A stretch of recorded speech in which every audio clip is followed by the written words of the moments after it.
Good morning.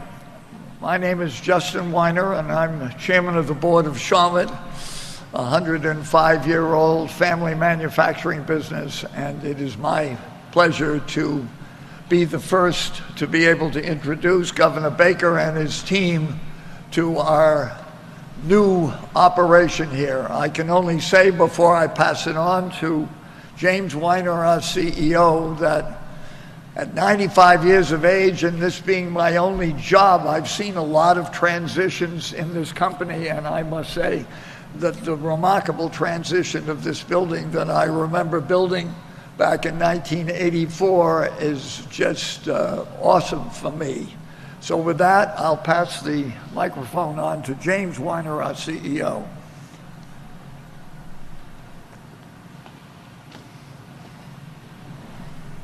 So again, we want to welcome everybody. We're very proud of what our team has accomplished here and delighted for the opportunity to share this with the governor, his team, and with all of you.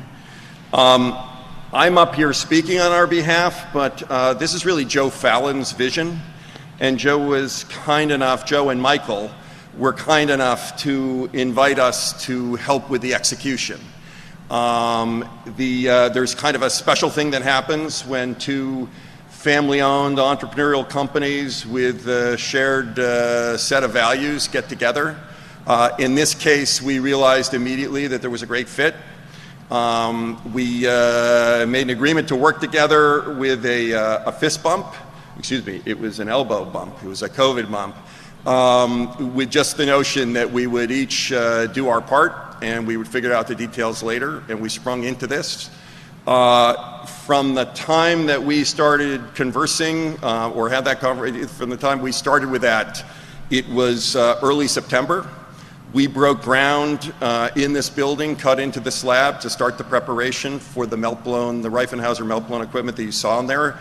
That was mid to late September. And it was 3 months later before we were able to turn that machine on and submit high-quality mass for testing at NIOSH that they indicated quickly not just met, but greatly exceeded their requirements. So 3 months to do all this is definitely lightning speed. We simply couldn't have done that without Joe's support and without support from an amazing team of people that we have in our company who have dedicated themselves day in, day out through this whole thing to making it happen. We're committed to the idea that with innovation and automation that we can produce high quality, cost-effective PPE in the United States. Our vision, based on the plans we have in place now, is that this facility will be one of the largest producers of N95 cut masks and gowns in the country, in North America for that matter. We expect to have 500 people employed here by the end of this year or first quarter of next year. Those are good paying manufacturing jobs with upward mobility attached to them. We believe that manufacturing itself is a vital part of our local and national economy. And while we have global operations, we tend to manufacture in the various regions we are for those regions. And with that experience and looking around at what we see globally, we really believe that this can be done. We're excited to be a part of it.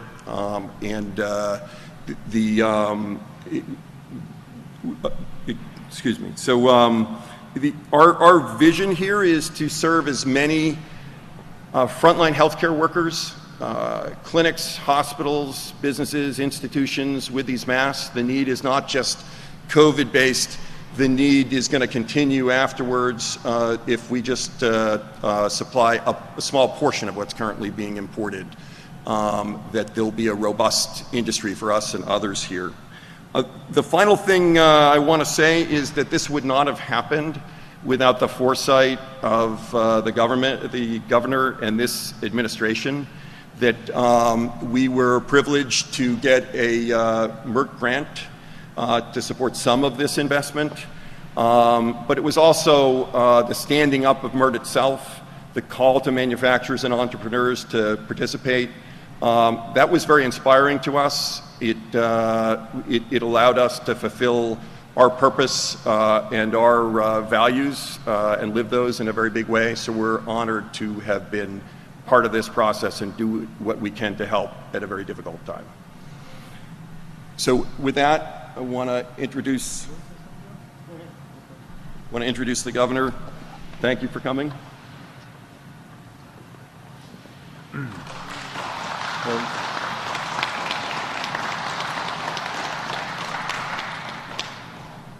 So this is the 1-year anniversary of the signing of the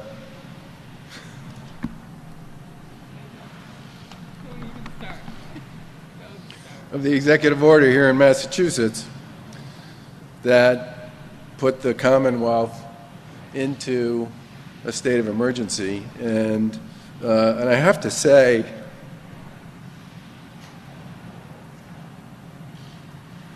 well, first of all, I wasn't expecting this.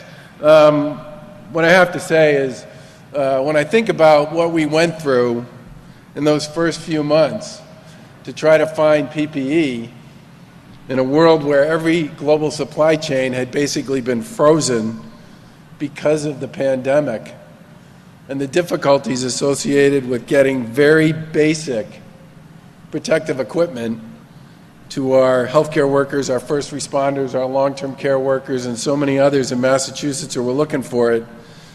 This is really, in some respects, a very special moment and a happy anniversary in some ways for the Commonwealth of Massachusetts. And to Joe and to James and to the team and to all the folks who are working here to make this facility a reality, I just want to say God bless and thank you. And I remember talking to Joe Fallon about this, and he basically said, hey, I'm a developer. That's what I do. I build buildings. I don't know the first thing about how to actually create an N95 manufacturing facility, but I'll be goddamned if I'm going to live in the Commonwealth of Massachusetts, one of the great centers of research and medicine and development on planet Earth, and have us struggle ever again to have to deal with the issues associated with PPE and protecting our workers. I remember you saying that to me. And honestly, James, I'm really glad he found you guys because, as he said, he's a developer, and it would have been an interesting thing to see play out otherwise. But to have a chance today for the Lieutenant Governor and Secretary Sutters and myself to be able to walk through this facility and to get told the story about how these folks worked together, took advantage of one of our Merck grants, like so many other manufacturers here in Massachusetts, and created a facility that has the capacity to produce literally millions and millions of really high quality PPE for not just people here in Massachusetts, but people all over the country, and doing it with a series of suppliers and sort of participants in this that for the most part are all domestic, which means once again, if there were to be in the future, God forbid, the kind of just complete and utter shutdown that we saw at the beginning of the pandemic, we would still be able to continue to manufacture this gear here in Massachusetts and to continue to employ hundreds of terrific people like the folks who are here with us today, who would be supplying so many of those frontline workers with a really top quality, FDA approved, NIOSH approved product. And I think in some ways it's a real tribute to the ingenuity and the creativity and the drive of so many people here in Massachusetts that when we put that original grant proposal out there looking for manufacturers to pivot and support this initiative, so many signed up and went for it. And this in some ways is as good an example as you're going to find of that kind of creativity here in the Commonwealth. COVID is still very much with us. We have seen very positive trends on case counts and on hospitalizations and on our testing positivity rate, but it is still very much a fundamental fact of life, not just here in Massachusetts, but in many places around the country and around the world as well. Vaccines are also here, and they are in many respects the light at the end of the tunnel, but it's still really important for everybody to keep wearing masks and following all the safety guidelines to eliminate and stop and prevent the spread of COVID-19. Face coverings, and I don't need to say this in this place, but it's always important to point out that they are very effective at preventing the spread and are a critical part of how our residents are able to protect themselves and others, whether they're at school, at work, or out in the public.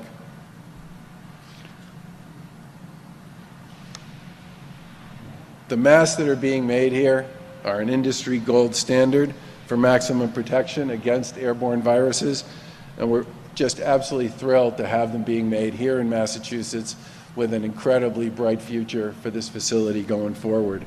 With respect to the data around vaccines and COVID cases, yesterday DPH reported 1,006 new cases on about 60,000 tests. The 7-day average of percent positivity is down to 1.74%. There are about 700 people currently hospitalized, and of those, about 185 are in the ICU.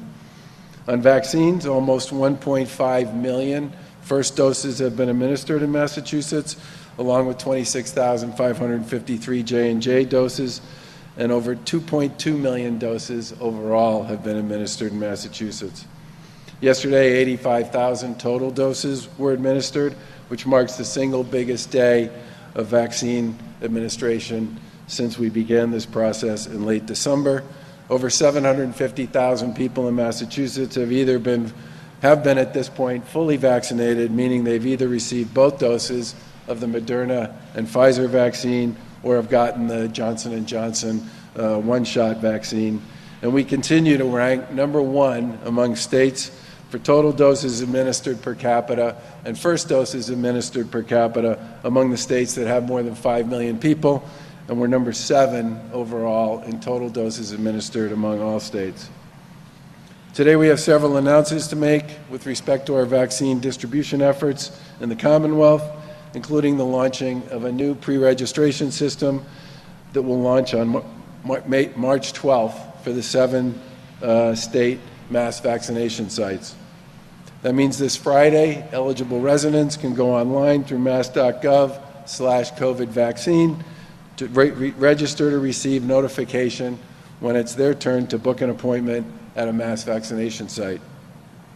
In partnership with Google Cloud, our administration's created a process for eligible residents to fill out a form, get notified when there's availability for them to book, and then schedule their appointment to get their vaccination. Initially, this system is only for the 7 mass vaccination sites, but more sites will be added to the pre-registration system in April. The pre-registration system is designed to make it easier for residents to secure an available appointment and will soon replace the current process of large numbers of appointments being posted online on Thursday mornings for mass vac sites. But people should keep in mind that it will probably still take several weeks for eligible residents to be notified that there is an appointment available for them, because we're still receiving a real limited federal supply of vaccine doses to support our efforts here in Massachusetts. As I've said before, we probably have 2 or 3 times the capacity to dose people as we have available supply. For a little more detail, starting on Friday, eligible residents can pre-register to book an appointment online or by calling 211 if you're unable to use a computer. Residents will provide basic contact information and attest to their eligibility and choose their preferred means of contact, either by text, email, or phone for appointment updates. When an appointment becomes available for an eligible resident in their area, they'll be notified and they'll have 24 hours to accept the appointment. Residents will also receive a weekly update on their status and have the opportunity to opt out of pre-registration if they wish to do so at any time. Eligible residents can pre-register and still seek appointments at other locations. We should all remember there are 170 public vaccine sites statewide that post appointments regularly. There are also many healthcare providers, hospitals, and community health centers that are offering vaccines every day to their patient panels, and I'll come back to this topic in a moment. The pre-registration system at this point is only for the 7 mass vac sites and is another tool to help eligible residents schedule an appointment. We anticipate that we'll add more sites to the pre-registration system in April, but starting this Friday, pre-registration is only available for the state's 7 mass vaccination sites. Now, as everybody knows, the command center has been posting large numbers of appointments for mass vaccination sites on Thursday mornings. Tomorrow, Thursday, March 11th, will be the last time the mass vaccination appointments are posted online in this way. After tomorrow, all the mass vaccination site appointments will be booked through the pre-registration system. So you can try and secure a mass vaccination appointment tomorrow morning through the traditional VaxFinder at vaxfindermass.gov. But if you're not successful, you can plan to pre-register on Friday, and then you'll be notified on a first-come, first-served basis. Beyond mass vaccination sites, there are thousands of vaccination appointments available every week at different sites for the roughly 250,000 doses that we receive each week from the federal government. This week, mass vaccination sites, when I say this week, I'm talking next week. Mass vaccination sites will administer about 83,000 total doses, and that includes both first and second doses. And as I mentioned, there are about 170 public vaccine sites statewide, which include local boards of health, pharmacies, and regional collaboratives. The local boards of health and regional collaboratives will post somewhere around 63,000 doses next week and tend to post new appointments more regularly than once a week. Eligible residents can visit vaxfinder.mass.gov to find sites near you, including their hours of instruction for booking an appointment. There's also a large share of doses that are allocated to healthcare providers, hospitals, and community health centers every week. And next week, approximately 79,000 doses will be allocated to these providers. Those are first and second doses. And if you're a patient with a provider who's administering vaccines, you've likely been contacted by them with information on their booking process, and this is obviously another option for many residents as well. In addition to what the state receives every week, the federal government also provides vaccine directly to CVS health sites as part of the Federal Retail Pharmacy Partnership. This allocation's proven to fluctuate pretty dramatically from week to week, but we anticipate that next week about 95,000 doses will be allocated to CVS Health here in Massachusetts. Again, that's first and second doses. And in addition to those, there will be about 19,000 J&J doses that will be shipped to select community health centers in the Commonwealth to vaccinate harder to reach populations. Last week, the federal government informed all states not to expect any new J&J doses until the beginning of April. This is a bit of a change from that, but again, it's fairly small numbers, and we're looking forward to seeing the big numbers that J&J is committed to get delivered here in the Commonwealth at some point in the not-too-distant future.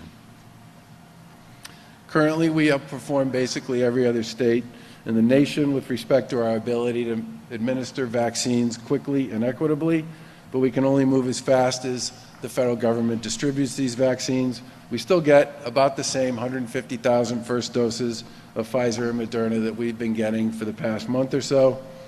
To help us plan and to help provide the public with a better time frame and more options to book appointments, we would like to urge once again the federal government to do everything in its power to speed up and boost production and distribution. We understand and we agree that the process is frustrating for many people, and we'll continue to find ways to make the process easier from start to finish, even with limited supply.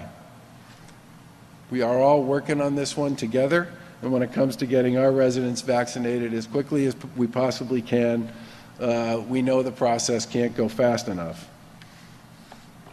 We're grateful for the patience and cooperation, and frankly, the enthusiasm to get vaccinated that we've seen from our residents so far.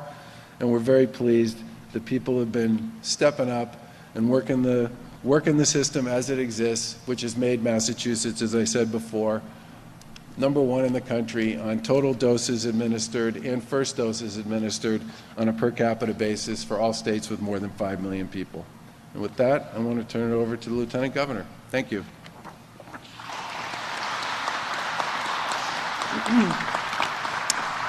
Thank you, Gov. And it's a real honor to be here with you, Joe Fallon, and your family team, as well as to James and your dad, Justin. I think he said 95. I don't think any one of us believe that. Thank you. Obviously, the Shawmut Group and the Fallon Group coming together, good things have happened, and we are very grateful for your leadership and your collaboration. I do want to give a big shout out to the men and women in the navy blue shirts for what you're doing every single day. Thank you. Thank you for your hard work. You're saving lives here and around the world.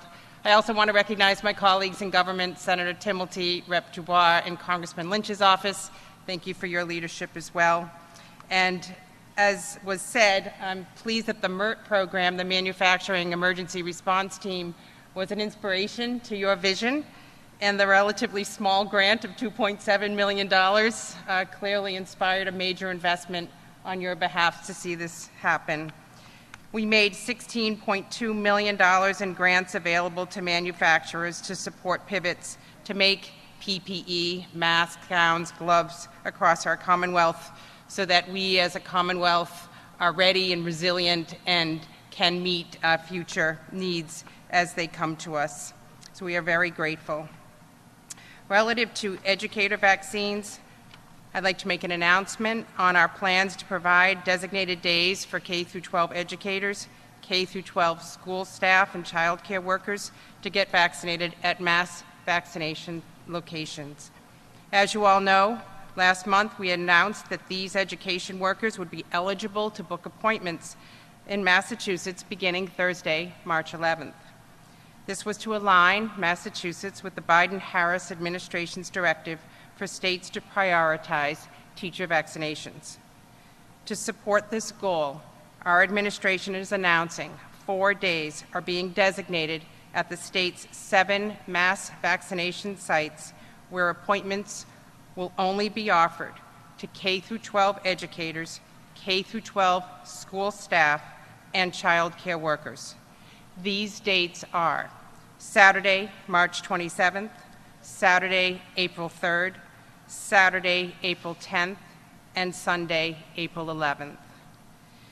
Educators looking to sign up at these 7 sites must use the pre-registration system to request an appointment and the test that they are indeed a K-12 educator, K-12 school staff member, or child care worker.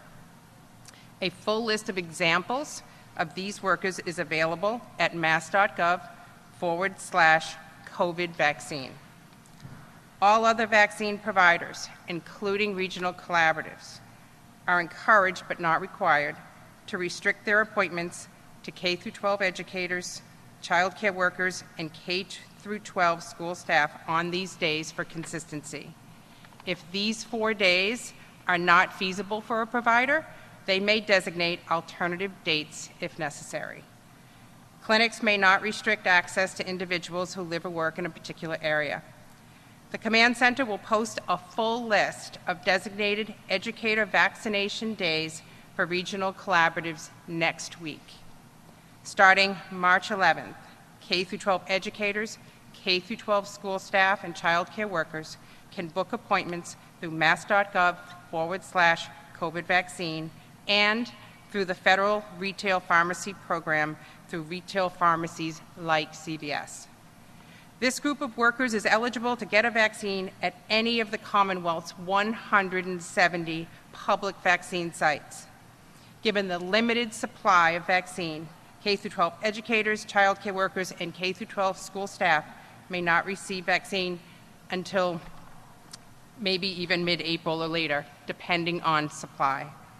While we are designating 4 specific days to help vaccinate a good portion of the 400,000 workers in this group, they will otherwise join the pool of eligible residents who can get a vaccine.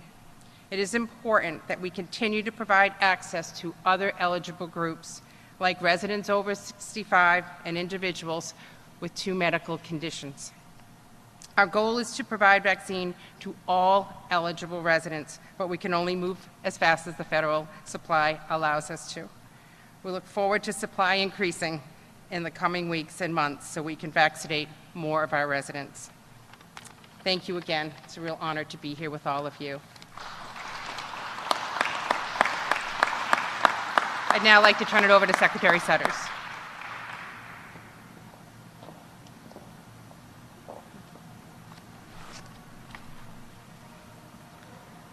Governor, Lieutenant Governor, and our friends from Fallon and Shawmut, I have to say, as I was walking through here, it was hard not to remember last March and April and our scrambling for PPE and the fact that we're standing here, there's a domestic supply chain, domestic manufacturing, and domestic getting it out the door.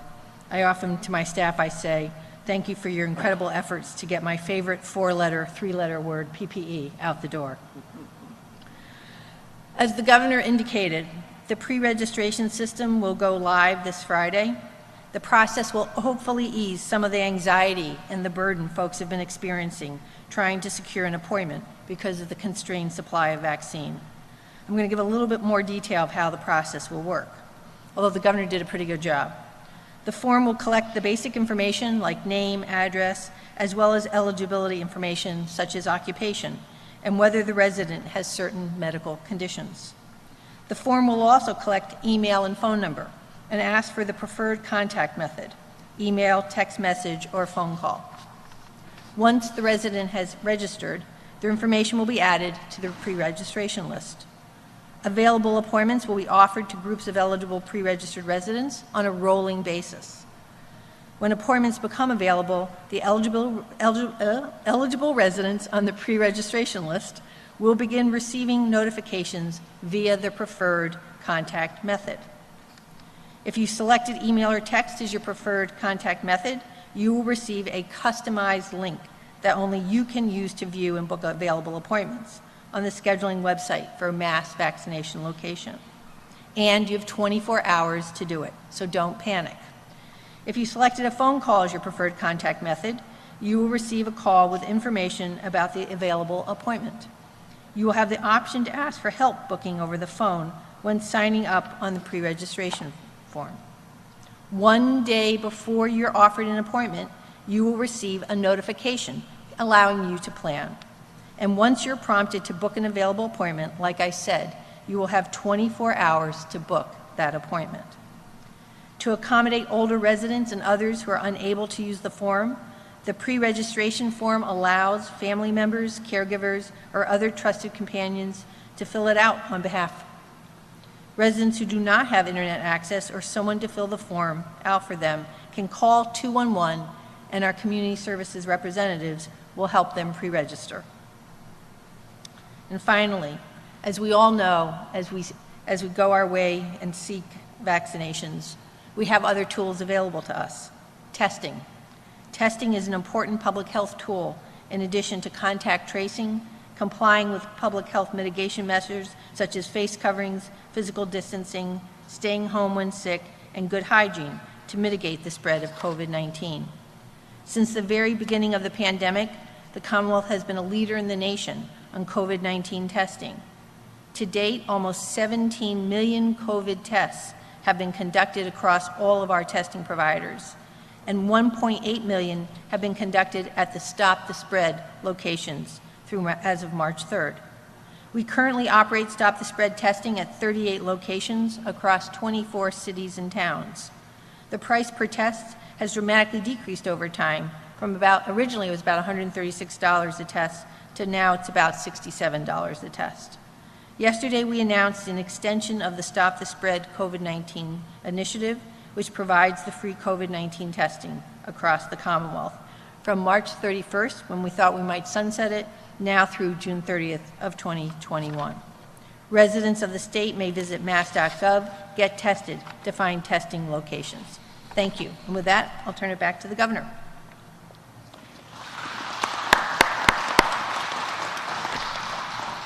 Questions?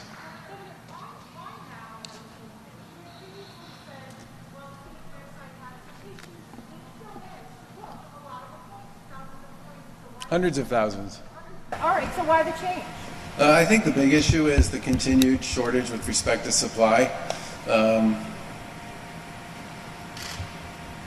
pressure that is put on everyone who's part of this because of the limits associated with supply and the desire for folks to get vaccinated and the capacity we have in Massachusetts to vaccinate far more people than we actually have supply to deliver is a real burden for people. And I think in that context, creating a pre-registration system that makes it possible for people to register and then know where they are in the queue and that they will be notified when they are eligible and an appointment is available for them to book takes some of the heat and some of the sting, I think, out of what the supply shortage does generally to people here in the Commonwealth. And that's not just true for the people who are trying to get vaccine appointments, it's for all the people who are trying to help them as well.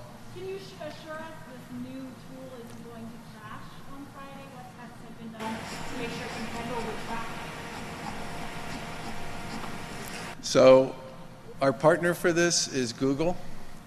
Google has set up pre-registration sites in a number of other states. They've pressure tested what we have experienced here in Massachusetts with what they've experienced in other states, and they're pretty confident that we won't have any issues. So no prep, you're not doing prep mod anymore? No, PrepMod is continuing to operate. Remember, this is pre-registration, okay? But PrepMod is going to continue to serve a number of the locally based and regionally based sites that operate in Massachusetts. You remember the pre-registration system is just for the 7 MassVac sites for now. Can you just clarify, can anybody sign up for the pre-appointment? There's a little confusion on the gate with that. Like, if I'm not eligible yet, can I sign up still so I'll be ready for when I am eligible? I think at this point in time, we'd prefer people to sign up if you're eligible, but if people want to sign up otherwise, you know, sure. How much is this costing? Which piece of it? Well, the new pre-registration system. But if you want to share more details. Well, keep in mind that almost all the costs associated with delivering vaccines, the shots in the arms, is reimbursed by either insurance carriers or by FEMA. So the net cost to the Commonwealth of its operating, its MassVac sites, for example, is incredibly small because the vast majority of the dollars that are associated with operating those sites are reimbursed based on the shots that people get by insurance. And the same is true for the sites that are operated by the provider community. It's one of the reasons we created a generous reimbursement rate for providers, because we wanted them to be enthusiastic participants in this process, and it's one of the reasons we did the same thing with respect to the community health centers. On the actual pre-registration system, yeah, we'll get back to you on that one.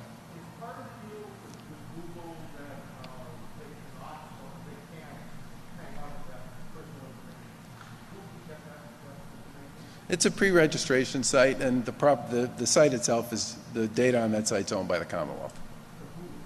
Correct. You talked about the honor system before. We're hearing an awful lot of reports of people saying, yeah, I smoke and I'm pregnant or whatever, and just going. How concerned are you about cutting the line, especially with younger teachers? Is there any proof required? Well, I think there have always been, from the beginning of this, isolated incidents of people who didn't, quote unquote, follow the rules, but the vast majority of people do. And I think in this particular case, with respect to attestation around educators, I mean, I'm expecting that the vast majority of the appointments that get booked for educators will be by educators, and I see no reason to expect that it wouldn't work that way. Anything in the works, Governor, about trying to create a vaccine supply independent from the federal supply, sort of like we did with the masks with these types of? The biggest challenge with yeah, we did, I know. The biggest challenge with respect to trying to create a separate path for supply associated with the vaccine is the incredibly important and significant role that the federal government played in the production of all this in the first place.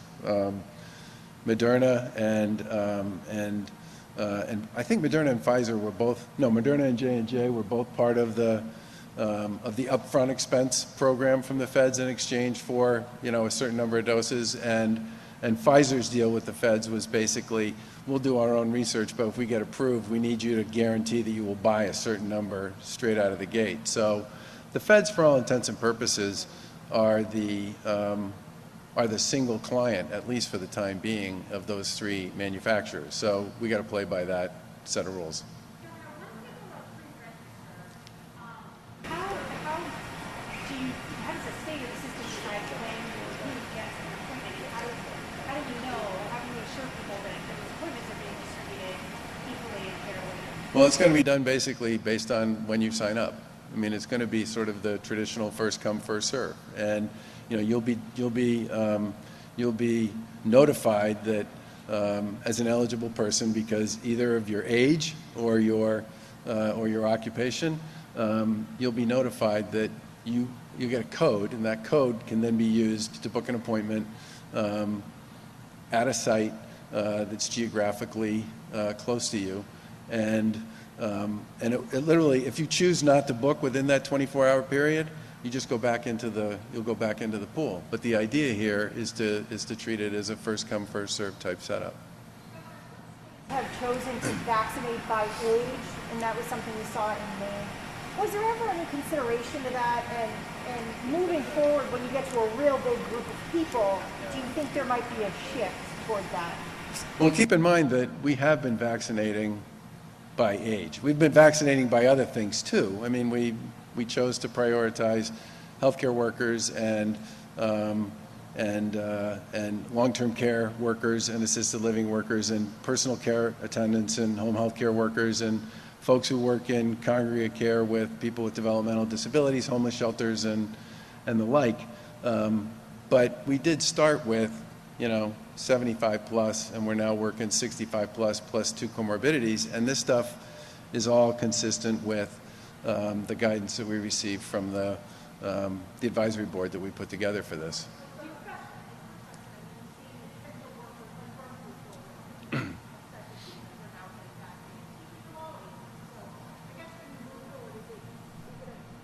Is there any thought to giving more weight to the age rather than profession? Well, I can tell you this, that 9 out of 10 people who die in Massachusetts, or who have died in Massachusetts of COVID, have been over the age of 60. All right. So the fact that we've significantly vaccinated big portions of the over 65 population and the people who work with them is incredibly important with respect to preserving life and protecting health. But part of the reason, well, one of the main reasons around the educator piece is we wanted to be consistent with federal policy on this and didn't want to create confusion for people. But there are a number of employer groups that come after this that represent employer groups that most people felt were sort of more at risk than others going forward. Go ahead. Well, go ahead, Mike. We can. Your opening remarks, today's the anniversary of the state of emergency. Any sense of how much longer that state of emergency will be in place? Well, the biggest question mark that we can't answer, there are two big question marks we can't answer with respect to the state of emergency. One is, how real and how significant are some of the variants that are currently working their way around the world associated with COVID generally. We currently test through the Broad a lot of the positive test results that come in to determine what's going on with variants here, and we have picked up a number of those variants as part of that process. And because they're relatively new, what people do know about them is they are far more transmittable than some of the previous variants associated with COVID. But whether or not that is enough to create another surge is sort of an open question at this point. We've been incredibly pleased by the fact that we've been able to vaccinate so many of the people who are most at risk of being hospitalized or losing their life over COVID. So as long as those vaccines stand up against the variants, the thing you worry about the most here, which is people who are vulnerable and at risk getting COVID and getting sick and possibly dying, I think, we've done a pretty good job so far of focusing on those key communities. That's question number one. Question number two is, what is going to happen with supply? And,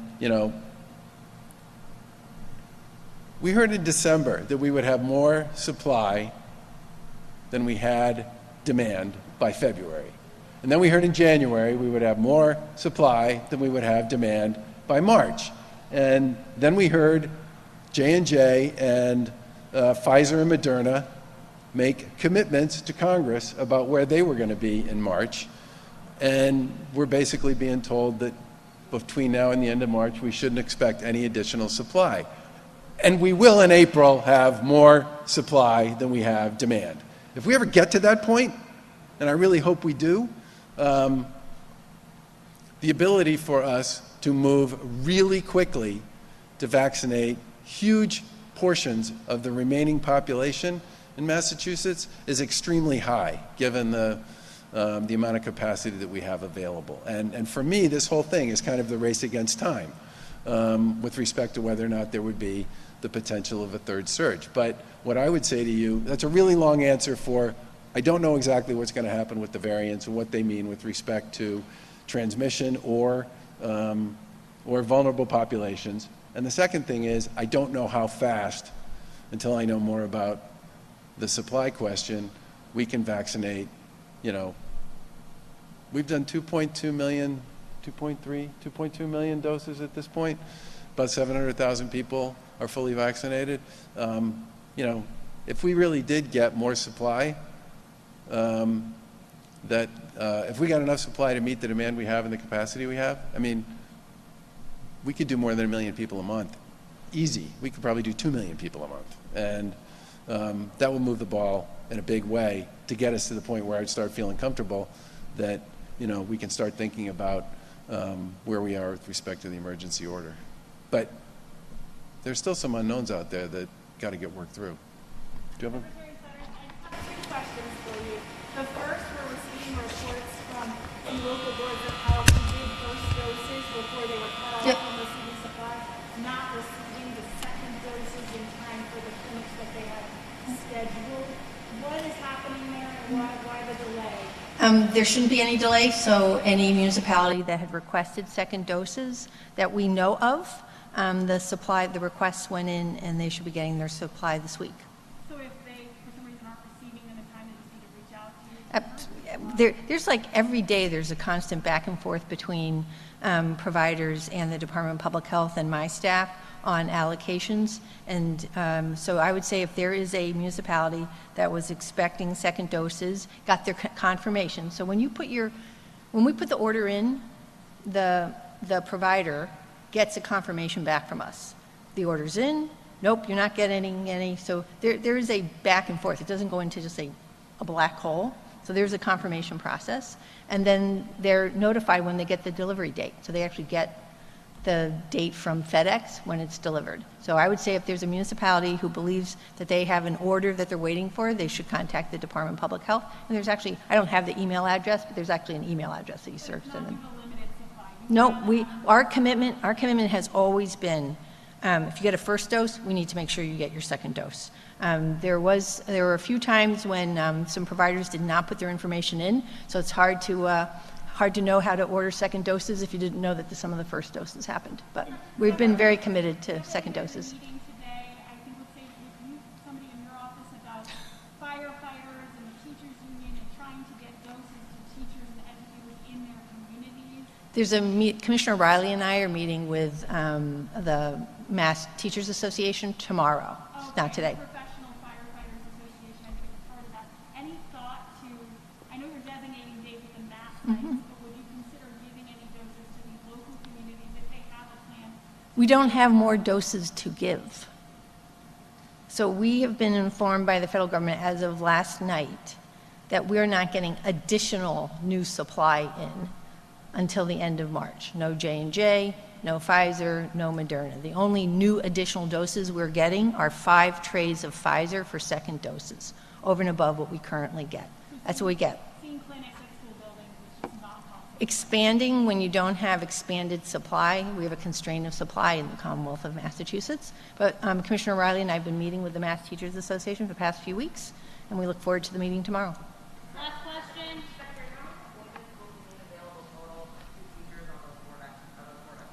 So again, they're a few weeks out, right? So we get week to week.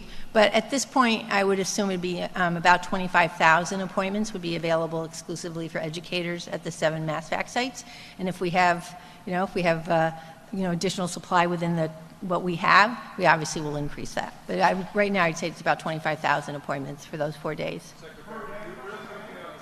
Total. Real quickly on the second doses, we've had some calls from doctors' offices saying they've also had trouble getting their second doses. Should that be happening? So again, if people respond to the survey, which is, nothing has changed in this process, every Tuesday we request of the hundreds and hundreds of providers, what is it they need for the next week? And then we go through all of those. There's a lot of back and forth to confirm, first and foremost, how many second doses do they need. We also have thresholds. So if you have supply on hand, we expect you to first work through the supply you have on hand before requesting additional doses. So it's really been the same process we've had since the beginning around requesting, we evaluate it, we determine whether you have supply on hand, and if you have supply, right? We don't want idle doses. We want people to use the doses, and then to request what they need. And in some cases, for some providers, it's been closing out their small clinic programs. How do you determine who gets what, essentially? You have hospitals who get quite a lot. You have vaccination centers who get a lot. How is it specifically determined? People want to know where they should go, where they have the best chance of... You should go where you have. So first of all, as the governor, as we've always said, whatever vaccine is offered to you, you should take. I mean, that's like first and foremost. But to answer your question specifically, it goes to these 2 questions.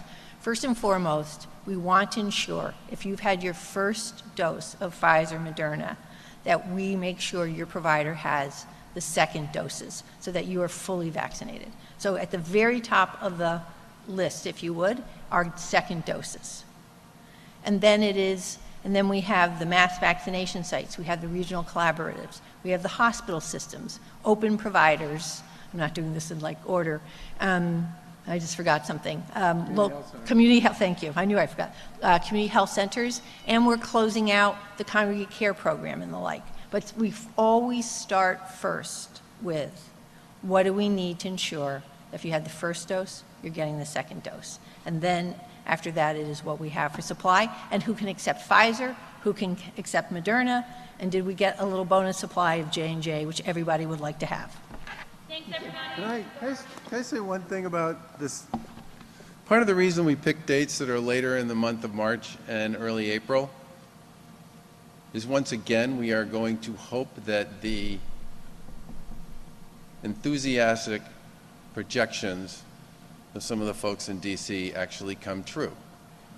That we are going to get, finally, some of the J&J tsunami of vaccines that they committed to when they signed up under the federal program in the first place. I mean, the beauty of that is it's a one shot, which makes a huge difference with respect to all the issues that the Secretary was just talking about with respect to the, not only do you take up a second appointment for that second shot, it's also a bit of a logistical challenge. And in fairness to these guys, all right, I get a lot of the same phone calls you get, from state legislators, local officials, so does the lieutenant governor. And in almost every one of those cases, when I process it back, it's because there's been some miscommunication with respect to how many doses people have used, how many they have left, and what we expect from them with regard to the level of dosing they're supposed to do.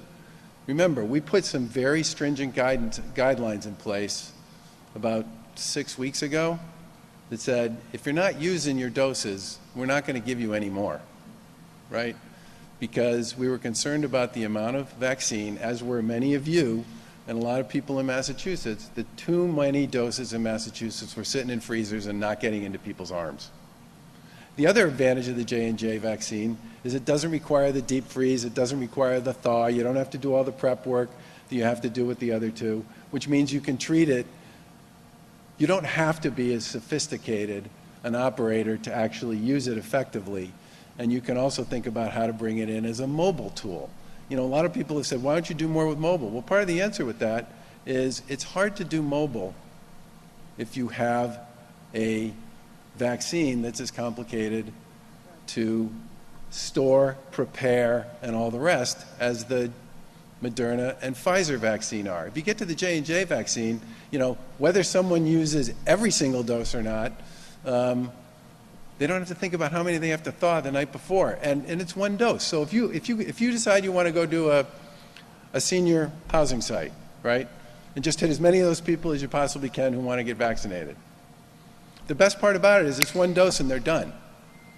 We don't have to write down all the information and everything you could possibly think of and then figure out how we're going to get back there again in 3 weeks and make sure all the same people are there to get their next dose. So part of the reason for the late dates on some of the regional collaborative educator days and the Mass Vac site educator days is I'm hoping that this time maybe the time frames associated with when the big dose of supply is going to land will land consistent with that, and we'll then be in a position to do tons more dosing over that very short period of time. But part of what we struggle with every single day is way more capacity and way more ability to vaccinate and way more people who want to get vaccinated than we actually have supply. And I would urge everyone, if you're looking for somebody to reach out to on this, start asking the folks in DC why Moderna and Pfizer have not delivered on the level of participation that they said less than 10 days ago in front of Congress that they were going to deliver on in the month of March, and why J&J has missed all of their deadlines with respect to what they said they were going to deliver in the month of March. It creates real complexity for every state in the country, every healthcare provider, and every person who's looking to get vaccinated.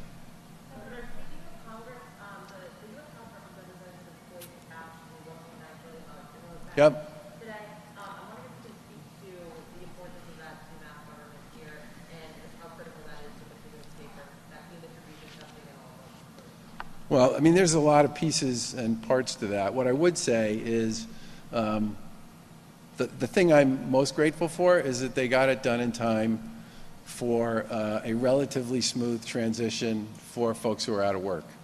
The last couple times they did this, to extend unemployment benefits for people who are out of work, they did it so late in the process and it came with so many new rules that it created really big administrative challenges, not just here in Massachusetts, but across the country, in trying to actually figure out how to comply with the new program, collect whatever new data you needed to collect from beneficiaries, and then figure out a way to continue to support them. The fact that they got it done now, when the benefits end at the end of March, means we actually have 2 or 3 weeks here to tee up the unemployment benefit extension. And remember, that is in many respects the single biggest piece of financial support every state's gotten since this whole thing began. I mean, we got almost $21 billion in unemployment funds from the feds since the start of this. It was 15 years worth of unemployment payments.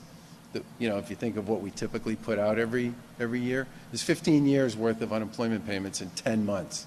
So that's a big deal for a lot of people who are in a pretty crummy place with respect to COVID generally. I think the second thing I would speak to is the amount of support for education, which should make it possible for every school district and every municipality to find a way to do whatever they think they need to do as we go forward to either support summer schools or acceleration academies or or additional work around building construct and all the rest to support that stuff going forward.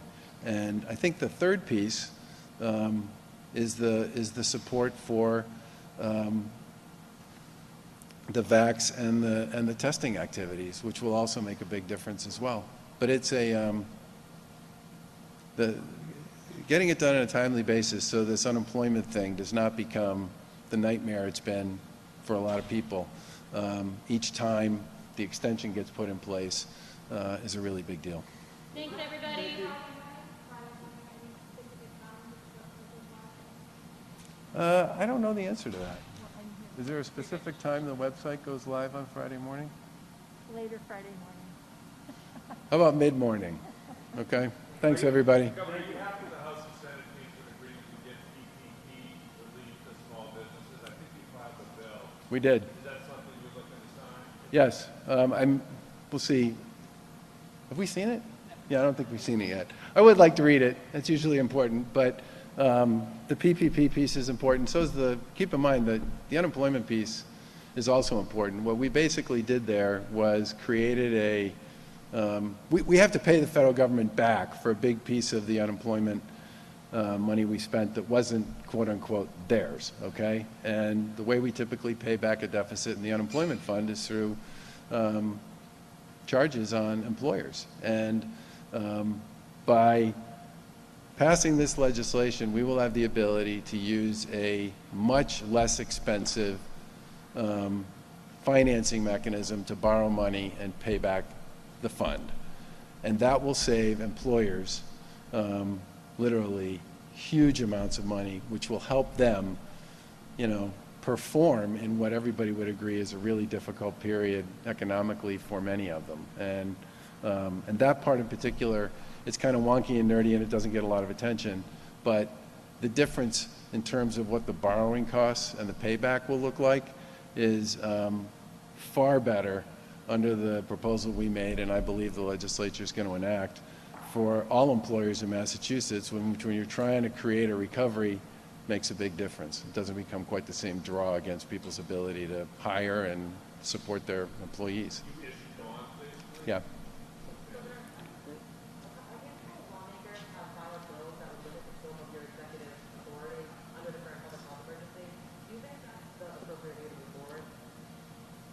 I'm not familiar with the bills. What I would say is that Lieutenant Governor and I and Secretary Sutters have been talking to the legislature about this stuff since the very beginning. And I'm pleased to say that a number of the things we did under emergency orders are now state law, which is great.